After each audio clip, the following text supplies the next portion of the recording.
우리 함께 볼 말씀은 출애굽기 2장 5절부터 10절의 말씀입니다.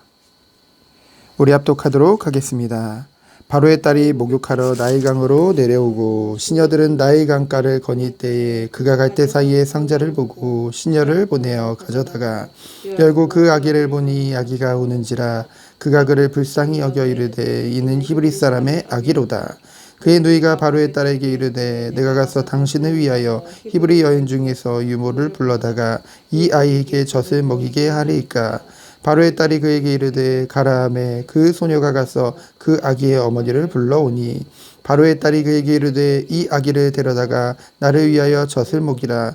네가 그 삭슬 주리라.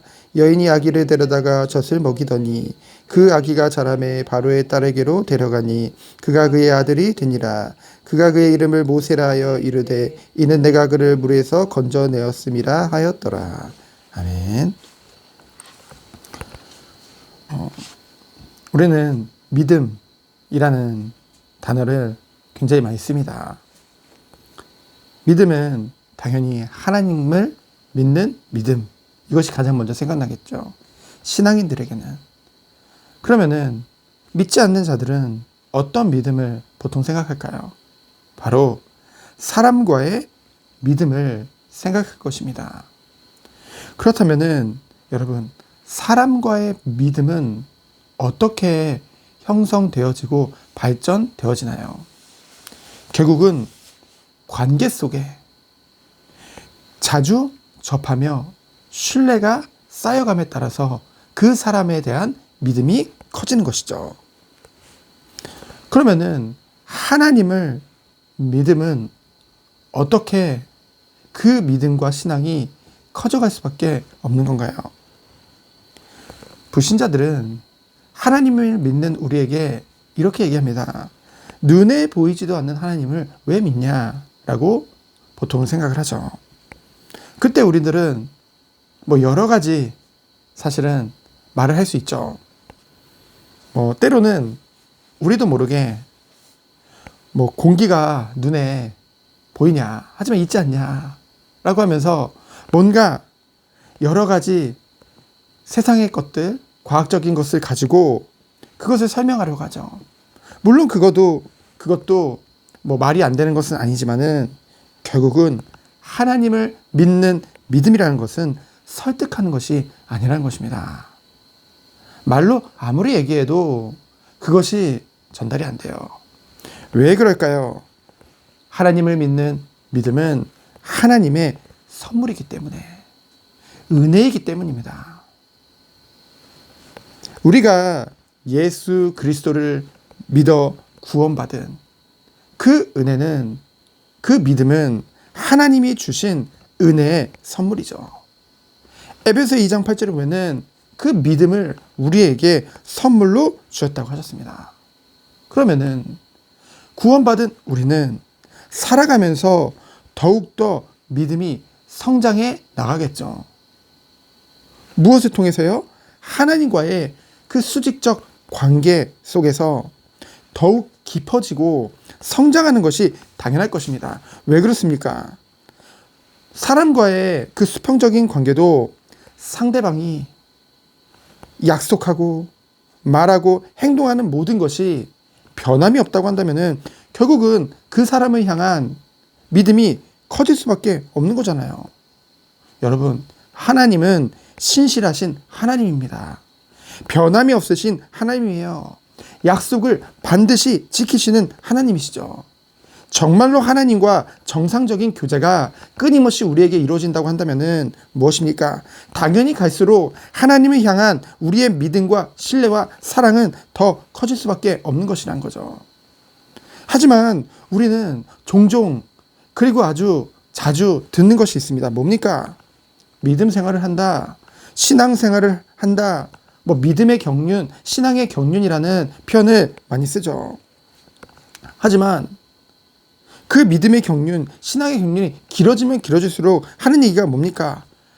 우리가 첫사랑의 그 은혜를 잃어버리고 갈수록 타성해졌고 신앙생활 자체가 건조해지고 자꾸만 무감각해지며 결국은 더 나아가 하나님보다는 세상에 눈에 보이는 것을 의지하는, 그러면서 사랑하는, 그러면서 내가 처음 하나님을 만났을 때 그러지 않았는데 다시 그때로 돌아가고 싶다, 그런 얘기들을 우리는 많이 하죠.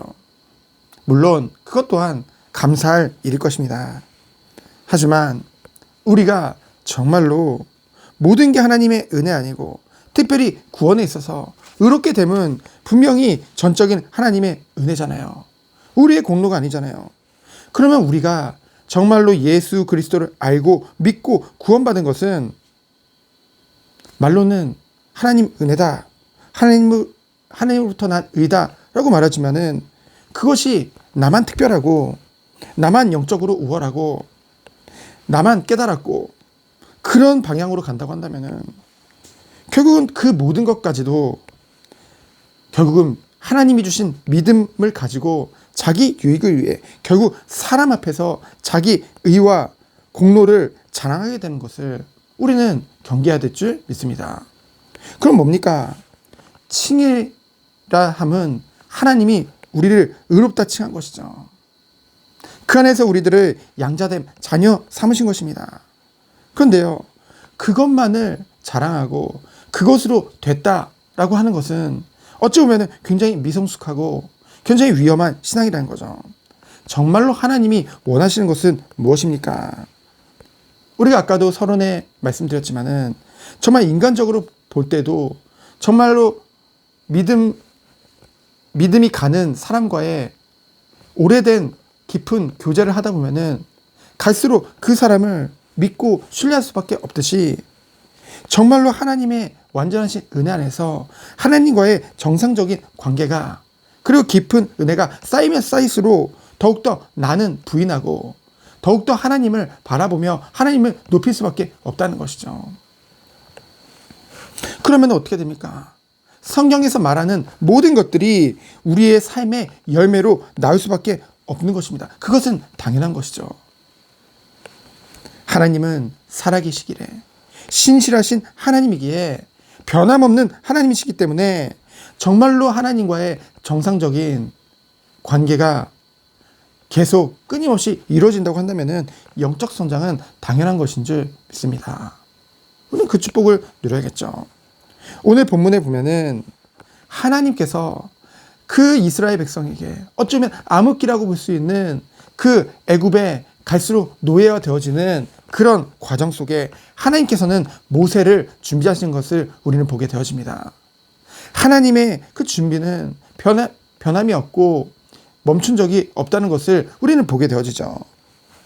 바로의 딸이 목욕하러 나왔다가 어제 우리가 살펴봤듯이 정말로 그 갈대 상자에 담겨서 그 갈대 그 밭에 거기 이렇게 놓여진 그 모세를 발견하게 되었습니다. 하필이면 바로의 왕의 딸이요. 기록에 보면은 무남 동녀라고 합니다.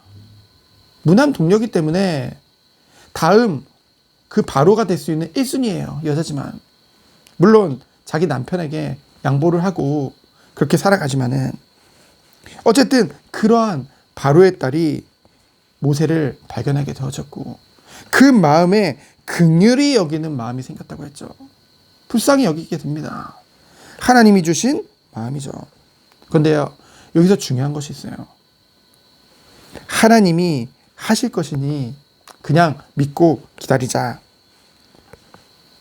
그렇게 했습니까? 요게벳과 미리암이 그렇게 했습니까?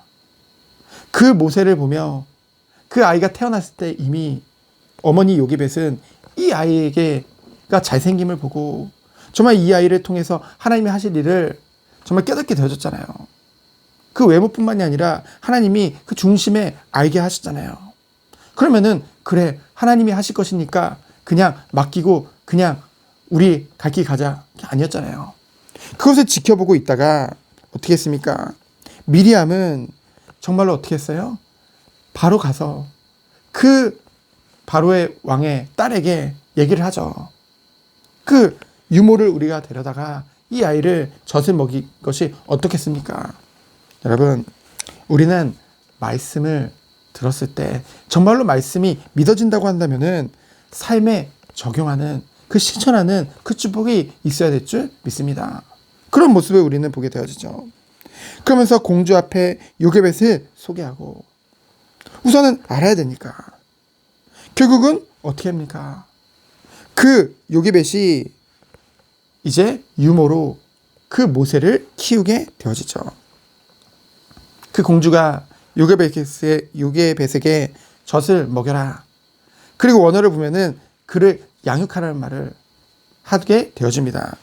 결국은 집으로 데려다가 젖을 뗄 때까지 그곳에서 키우고 젖을 떼면 내게로 데려와라 라고 말하게 되어지죠.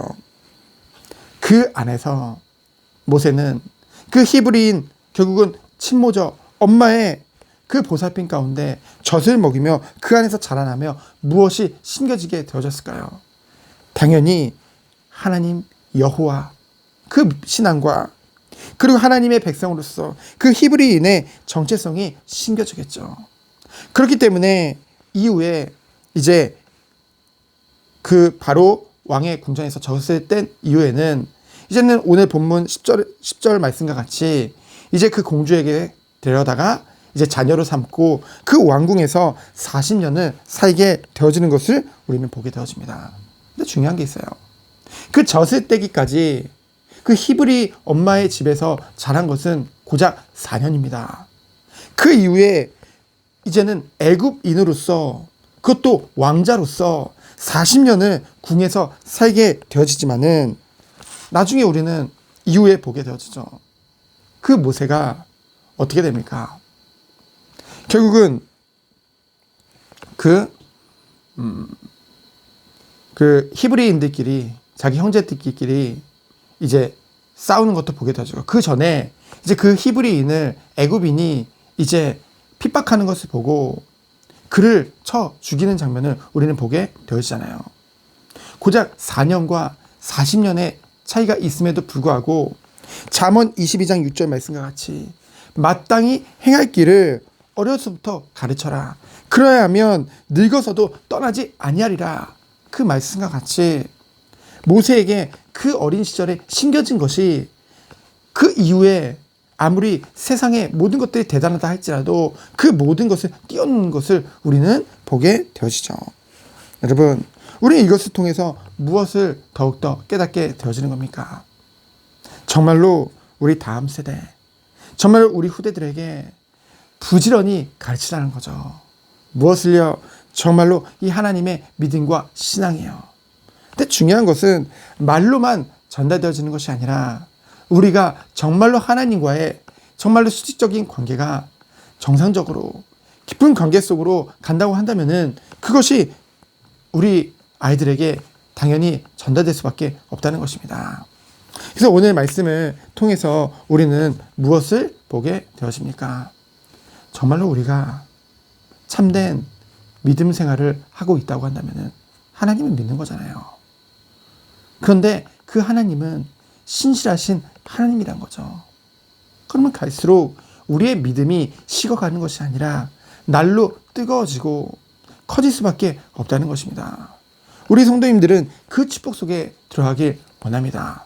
오늘 말씀을 붙잡고 정말로 흔들리지 않는 믿음 가운데로 들어가셔서 정말 오고 오는 후대들에게 가장 중요한 것을 증거하고 정말 말씀을 듣고 그냥 끝내는 것이 아니라 그것을 지켜보고 그 순간 심부름했던 미리암과 같이 우리 또한 그 축복 속에 들어가는 우리 모든 성도님들 되어지기를 예수 그리스도 이름으로 축원드립니다. 시간 기도합니다.